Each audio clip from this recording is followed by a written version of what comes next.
Today we're going to be talking about turning your Airbnb into a Peerspace listing or just a creative space in general. So we're just going to start off and just be upfront and straightforward. So if you're somebody looking at this, or if you're looking at this, and that means that you're kind of interested in doing your Airbnb as something else, or maybe you want to do both things. And we're here to tell you that you absolutely can do it. It's just you may have to tweak some things around. What is a creative space? A creative space is a space that you allow people to come in to shoot content creation, meetings, and gatherings. If this is your first time seeing this video, or us anyways, if this is your first time seeing us, then this is what we talk about. We started off with this house that we have, and we rented it out by the hour for people to do different like family shoots and people getting eloped, engagement shoots, birthday shoots, and everything like that. We took that and we grew it and we scaled it, and now we have 7 different spaces.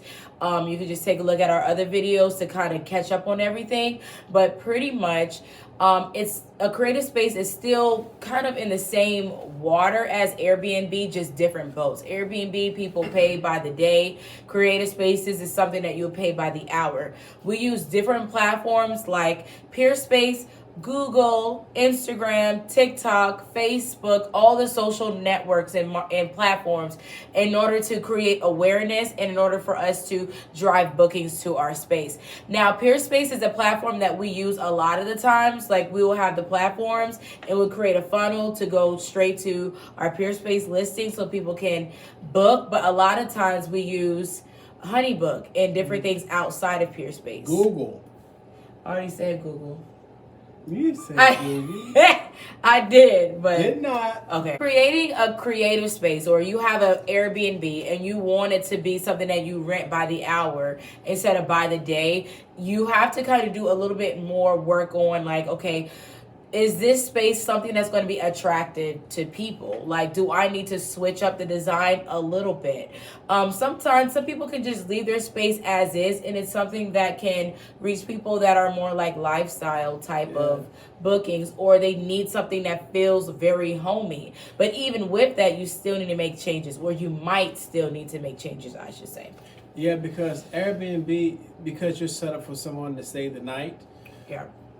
Like Christina said, people looking for lifestyle. Maybe a counselor may want to have a change of scenery for their clients to do counseling sessions with, or maybe someone who owns a business, but they still want to find somewhere where they can work remotely for the day and get just a different. They want to feel like they're at home, but they don't want to be at home. Yeah. And so you have to have a very targeted audience when you think about that. If you want to be in both worlds, Peerspace or Creative Space and Airbnb, so you can market to both markets, if that makes sense. Yeah. And a cool feature that Peerspace does now, if you're somebody who is like, hey, I don't want to start, well, no, I'm not even going to say that.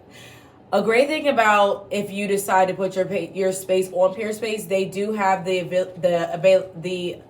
availability now to put your calendar with Airbnb and your calendar with your creative space and make sure that nobody is like being overbooked.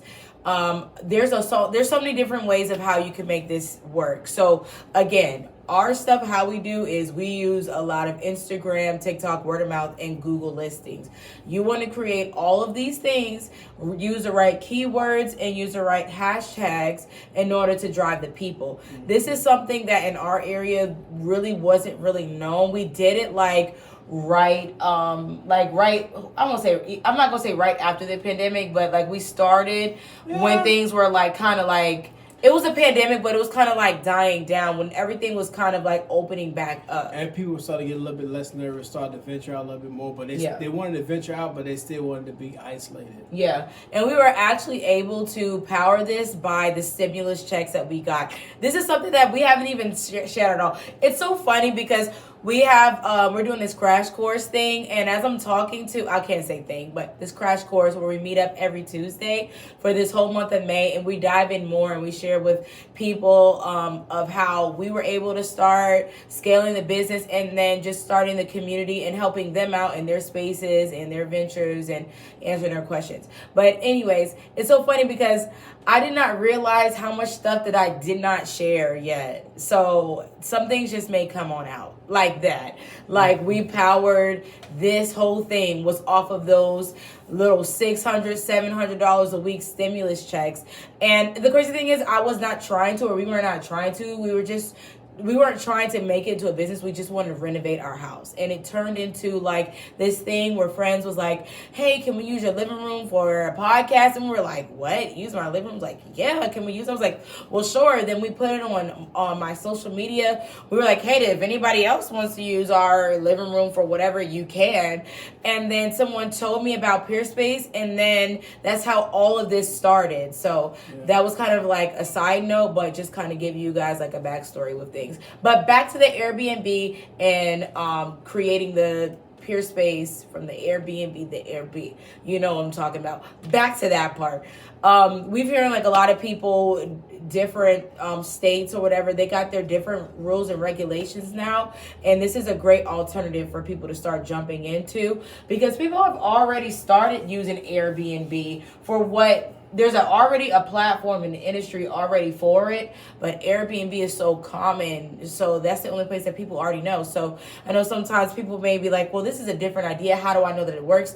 It's already working. People are already doing it, right? People are trying to use Airbnb. Like I know in our area, people use them for, what'd you say? No, go ahead. People already use them to book photo shoots and to book gatherings and to book these bridal showers and to book all sorts of stuff. But Airbnb is like, yo, this is not part of our model. So you guys need to get the step in. And everybody's like, well, there's something here. So this is where the get the step in part is, and you stepping into this. Does that make sense? Yeah, and then Airbnb recently, in the last year or so, they changed a lot of their policies and rules and stuff. And it's causing a lot of people to suffer financially because you can have as many locations as you could in the past in certain states. So this is also a good alternative for those people who have, say, 4 or 5 Airbnbs, and then they can't do Airbnb or 3 of them anymore. Maybe they can transition to a Peerspace, or they can go a different direction with the maximize the ones that they do still have. Yeah, I would say for sure keep it. Like keep it if you can. If you can, keep it. There's so many different ways of what you can do to get people in and kind of like redirect and pivot. So I will also say that this is also a video to bring forth awareness to help you guys be able to pivot and be like, okay, don't charge what you charge by the day, you could charge by the hour, or to kind of make that same, let's say that if you was charging $200 a day, maybe you break that up into some sort of hourly price so that you can still get your 200 hours a day, $200 a day of what you were already used to doing. You're just changing it up now. Now, I'm going to say this again. So if you have a space a home, whatever, on Airbnb, a lot of times you are going to have to change it up and switch it up because you are now going into the world of creatives and they want to see something that's creative, or you're going into the world of where somebody's like, hey, I need a place to have a baby shower, a small baby shower, or a reunion, a family reunion. We need a backyard and a home and whatever. You just have to begin to look at, okay, how can I switch this up? Don't let it be boring or anything like that. You may have to bring some great pieces in there or kind of artsy things in there in order to get their attention. Maybe this is also something hey, I want to do both. I want to do this creative space idea and I want to keep my Airbnb because I'm not having issues with that. I'm just trying to figure out another way how I can get my Airbnb to make money. This is one way. And the other way is if you're having any issues of saying it seems like that I need to get rid of it. Hey, there's your video of hope, we don't have Airbnb. We just strictly do this and it's been doing great for us. There's ways of how we scale scaled the business by making collaborations. A lot of the same ways of how you scale Airbnb is the same way of how you scale this. Now, there are some mindsets that you got to get rid of. You know what I'm saying? Like, a lot of times people can get this and try to do Airbnb, all of the information and knowledge, and try to do this, and it's going to mess it up. It's almost like you have to like pick and choose and use wisdom of, oh, okay, this can still work with this, or this strategy can still work with this. Yeah, so to put it in layman's terms, simpler, Airbnb and Peerspace are similar in the aspect of 2 + 2 is 4, and 2 × 2 is also 4. However, once you start having different variations, because 2 + 3 is 5, but 2 × 3 is 6. So that's the difference in Peerspace and Airbnb. Peerspace could be multiplication. Airbnb can be an addition. It can be addition. Oh, okay. But in the beginning, wow. But in the beginning, when you first look at them, because 2 + 2 or 2 × 2 both equal 4, you think they're the same. However, once you start getting more involved and you have a different looks and stuff, then you realize the multiplication and addition are not the same once you change the numbers. That's correct. Bro, you just dropped some gems. The difference between addition and multiplication. Bro, did y'all just hear what that man just said? Like, man, like, if you missed it, go back like 2 minutes. That was good. Go ahead, boy. But anyways, that's it. That's all that we have. This video was just to create the awareness. Yes. If you want to know more of obviously like of what we're talking about, just go look at our videos. We also have a Facebook community page that we just started that you can join if you like to. And then there's other people who have creative spaces up there. We share more things up there as well. And then yeah, that's it. So, you got anything you want to say? That's it. That's it. Well, we will see you guys on the next video. And thank you guys so much for your patience. There's been a lot going on. We've been so busy with trying to get everything set in stone over here, because right now we're at the point of working hands-free to where we have like a team that helps us. So we kind of, it's a long story, but pretty much we're becoming hands-free with this. It's called evolution. Evolution. Yeah, so in speaking about evolution, like, share, and subscribe. Like, share, and subscribe. We'll see you guys on the next one. Oh, drop the comments. Not drop the comments. What is it?